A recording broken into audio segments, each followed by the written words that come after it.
Hello mga kamahalan, at for today's video meron tayong box ngayon dito. So in order nga pala natin to sa Lazada.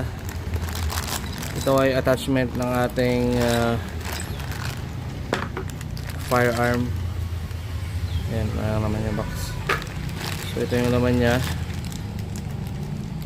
Buksan natin. Yan. So ito yung railings. Ayan o. At gawa nga pala ito sa aluminum. At may kasama rin siya ditong Allen wrench. Ayan. Tabi natin itong mga plastic, mga basura. Ayan o. Ito yung para dito. Ayan, para pwede natin siyang luwagan. So kakabit nga pala natin ito dito sa ating STK 150. So tatanggalin natin tong laser at flashlight. Mamount natin to. Tingnan natin kung magkasya yan. Ano nga magkasya. At tatanggalin natin itong red dot optics natin. Nakakabit natin dito sa taas. Yan para magmukha siyang race gun.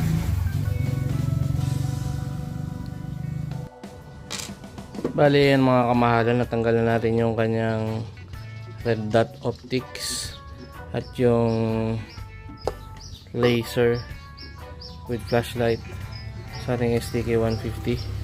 At ayun, pag nakita ko to, pag open ko nga pala, lugan ko yung mga Allen bolt dito na nakalagay. So meron siyang kasamang ganito nakalagay yan dito sa loob. Ayan, nakalagay yan dyan sa loob. Siguro yun yung magsisilbing parang stopper nya dito sa railings ng ating firearm sa kanyang Picatinny rail. So check natin. Siguro ilulusot natin yan dito ng ganyan.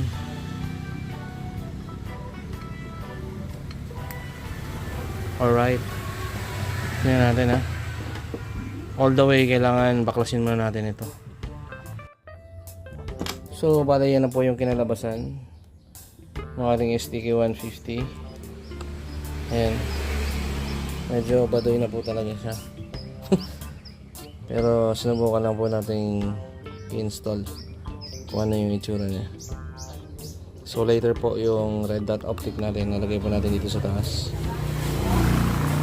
Tapos meron pa rin tayong option na ilagay yung ibang accessory dito sa baba for later.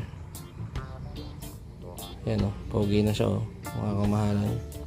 Sana nagustuhan niyo yung video na ginawa ko. At ayun, karoon kayo ng idea. Sa tingin ko mukhang pantay naman. Ayan o. Diba? Pantay naman ho siya mga kamahalan.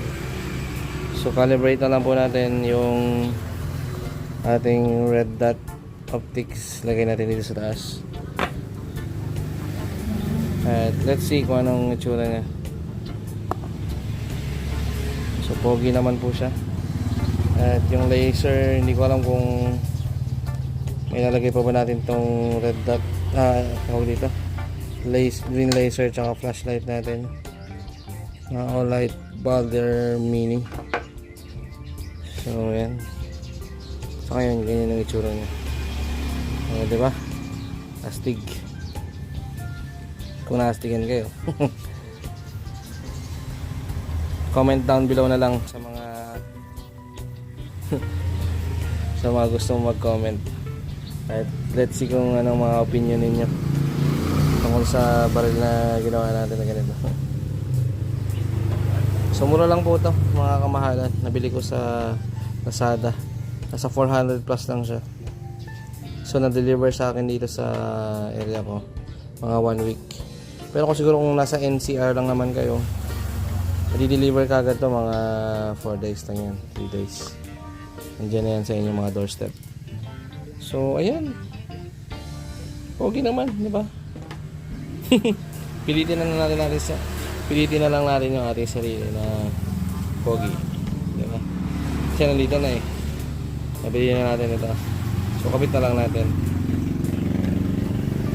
So comment down below na lang mga kamahalan, at tingnan natin kung anong mga masasabi ninyo. Thank you. God bless.